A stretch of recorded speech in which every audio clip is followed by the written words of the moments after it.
Oke, baik. Assalamualaikum warahmatullahi wabarakatuh. Perkenalkan, nama saya Hayati Sukma Rukmaniana dengan NIM J1B022051.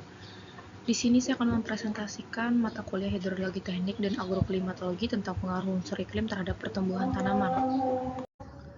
Untuk berikutnya, macam-macam unsur iklim. Kita perlu mengetahui terlebih dahulu apa itu unsur iklim dan apa saja unsur-unsur iklim yang ada pada materi ini. Unsur iklim yang pertama ada hujan, suhu, kecepatan angin, evaporasi, radiasi matahari, dan kelembapan udara. Di mana unsur iklim ini akan mempengaruhi terhadap pertumbuhan tanaman itu sendiri. Jadi di sini materi-materi ini akan disampaikan lebih lanjut oleh teman-teman saya yang sudah menyampaikan di dalam kelas. Lalu kami akan merangkum atau saya akan merangkum beberapa unsur iklim ini dari hujan, suhu, kecepatan angin, dan lain sebagainya ini terhadap pertumbuhan tanaman. Jadi untuk yang pertama ada hujan. Oke, contoh jurnal atau judul jurnal yang diambil dari unsur iklim hujan adalah pengaruh curah hujan terhadap produktivitas tanaman jagung di Desa Wajak. Berdasarkan data dari 2 periode curah hujan, pada suatu wilayah kering diperoleh data curah hujan yang menunjukkan tipe pola hujan monsun, di mana hujan monsun ini sendiri adalah hujan yang bersifat musiman begitu, yang sifatnya unimodal. Unimodal ini sendiri adalah puncak dari pola hujan monsun ini, yang dimana pola tersebut tidak berpengaruh nyata terhadap produktivitas tanaman jagung karena kebutuhan air jagung tercukupi, tidak tergenang atau tidak kekurangan juga. Maksudnya di sini ketika hujan atau ketika kita menanam bibit jagung di awal-awal pertumbuhan tanaman jagung itu, ketika curah hujannya terlalu tinggi akan menyebabkan bibit jagungnya itu membusuk begitu. Jadi tidak boleh terlalu curah hujannya tidak boleh terlalu tinggi, juga tidak boleh terlalu rendah, ataupun si bibitnya itu mengalami kekurangan air begitu, tidak boleh ya. Itu menyebabkan produktivitas tanaman jagung itu terhambat. Puncak curah hujan tertingginya terjadi hanya di satu bulan, yaitu bulan Maret. Nah, ini penjelasan yang di awal tadi bersifat unimodal begitu ya teman-teman. Oke, untuk selanjutnya yaitu masih di hujan. Contoh 2 atau judul jurnal 2 yaitu pengaruh pola curah hujan terhadap produktivitas tanaman padi di sawah Jawa Barat. Berdasarkan data periode curah hujan pada tahun 2002 sampai 2015, berada pada kisaran agak basah sampai dengan sangat basah. Hal itu menunjukkan adanya pola perulangan musim setiap 33 bulan, bulan basah, bulan lembab, dan bulan kering. Curah hujan yang baik untuk padi yaitu 200 mm per bulan atau lebih, sehingga pada waktu curah hujan terendah tidak baik ditanami padi begitu. Ketika curah hujan yang tinggi itu sangat baik untuk ditanami padi, tetapi jika curah hujannya memang agak rendah itu akan tidak baik untuk ditanami padi karena memang tanaman padi itu sangat membutuhkan air yang tinggi gitu. Oke, judul yang ketiga yaitu pengaruh curah hujan terhadap pertumbuhan bawang merah. Produktivitas bawang merah pada suatu wilayah dibandingkan pada dua kondisi, yaitu pada satu tahun normal dan La Nina. Produktivitas bawang merah pada kondisi La Nina kurang daripada kondisi normal dikarenakan curah hujan yang tinggi, sehingga menyebabkan kegagalan produksi dikarenakan perkembangan hama penyakit yang menyebabkan kebusukan pada bawang merah, di mana curah hujan yang tinggi dapat mempercepat perkembangbiakan hama, di mana di sini saya dapat simpulkan memang bahwasanya curah hujan yang tinggi akan menyebabkan kelembapan yang tinggi pula. Jadi ketika kelembapan itu tinggi, maka jamur itu akan cepat berkembang, di mana jamur yang terdapat pada bawang merah ini salah satu contohnya yaitu jamur bulai atau jamur bercak daun, di mana jamur bercak daun ini akan menyebabkan bercak-bercak pada daun bawang merah, itu yang akan menyebabkan pertumbuhan bawang merah itu akan terganggu karena perkembangan hama penyakit itu sangat cepat terjadi karena curah hujan yang terlalu tinggi. Oke, untuk berikutnya ada unsur iklim kecepatan angin, di mana contoh satu atau jurnal yang diambil adalah pengaruh kecepatan angin terhadap evapotranspirasi berdasarkan metode Penman di kebun stroberi. Berdasarkan grafik antara kecepatan angin dan evapotranspirasi sebelum dan setelah interpolasi, diketahui bahwa kecepatan angin tidak cukup berpengaruh terhadap pertumbuhan stroberi ini sendiri. Karena memenuhi syarat, karena stroberi ini sendiri mempunyai syarat ketinggian untuk ditanam itu sekitar 1264 mdpl. Karena semakin tinggi suatu tempat, maka semakin kencang juga angin yang bertiup. Jadi di sini di jurnal ini kecepatan angin tidak cukup berpengaruh terhadap pertumbuhan stroberi karena memenuhi syarat ketinggian untuk tumbuh stroberinya itu sendiri di kisaran 1000 sampai 1500 mdpl atau lebih tepatnya di 1264 mdpl. Oke, unsur iklim yang berikutnya ada suhu. Judul jurnal yang diambil adalah dampak suhu tinggi terhadap pertumbuhan daun dan hasil tanaman padi. Perubahan suhu mempengaruhi berbagai aspek kehidupan tanaman padi. Perubahan iklim pada suatu daerah yang menyebabkan kenaikan suhu berdampak negatif pada padi hingga 50%. Suhu yang tinggi dapat memperlambat pertumbuhan padi karena besarnya evapotranspirasi yang terjadi. Perlu diketahui bahwa suhu memang yang dibutuhkan pada padi ada pada kisaran 20 derajat Celcius sampai dengan 35 derajat Celcius, di mana ketika padi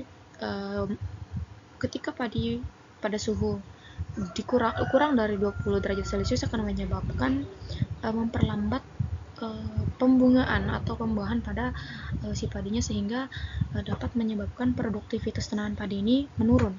Lalu ketika suhu tinggi pada tanaman padi ini akan menyebabkan evapotranspirasi pada tanaman padi ini akan cepat terjadi, karena ketika suhu tinggi maka proses evapotranspirasi pada padi ini akan sangat cepat.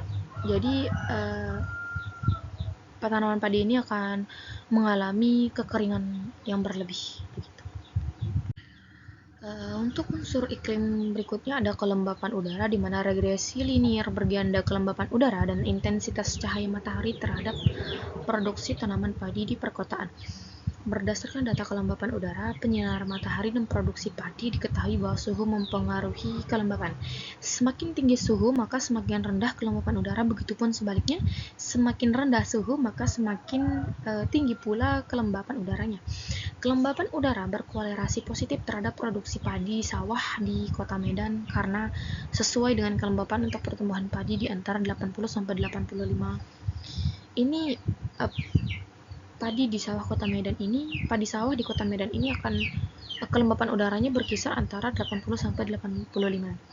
Jadi kelembapan yang rendah menghambat pertumbuhan tanaman, sedangkan kelembapan yang tinggi meningkatkan resiko penyakit, di mana kelembapan yang tinggi akan menyebabkan jamur-jamur yang terdapat di padi ini sendiri cepat berkembang biak. Jadi risiko penyakit yang dapat ditimbulkan itu seperti bercak-bercak yang ditimbulkan pada daun padi, itu karena kelembapan yang terlalu tinggi menyebabkan jamur-jamur itu atau hama dengan cepat berkembang biak begitu. Masih dengan kelembapan udara, yaitu pengaruh kelembapan udara terhadap pertumbuhan tembakau di Klaten. Kelembapan udara tidak selalu berpengaruh terhadap penyakit. Kelembapan udara yang tinggi hanya berpengaruh terhadap penyakit patik pada tembakau yang ditanam pada bulan lembab, sedangkan pada bulan kering dan bulan basah tidak terlalu berpengaruh begitu. Jadi kelembapan udara yang tinggi hanya berpengaruh pada penyakit patik pada tembakau yang ditanam pada bulan lembab, sedangkan pada bulan kering dan basah tidak terlalu berpengaruh karena walaupun kelembapan udaranya tinggi begitu. Oke, unsur iklim berikutnya ada radiasi matahari. Judul jurnalnya itu pengurangan intensitas radiasi matahari terhadap pertumbuhan dan kualitas selada. Berdasarkan dua perlakuan yang dilakukan menggunakan plastik UV pada tanaman selada, diperoleh informasi bahwa tanaman pada perlakuan tanpa naungan menghasilkan bobot segar lebih tinggi daripada tanaman di dalam naungan. Jadi, tanaman pada perlakuan tanpa naungan atau tanpa plastik UV itu menghasilkan bobot segar lebih tinggi juga daripada tanaman di dalam naungan. Penggunaan plastik UV dapat menurunkan intensitas cahaya matahari dari 603 watt menjadi 421 watt. Hal tersebut berarti cahaya menghambat pertumbuhan tanaman sehingga bagian yang tidak terkena cahaya menjadi lebih panjang.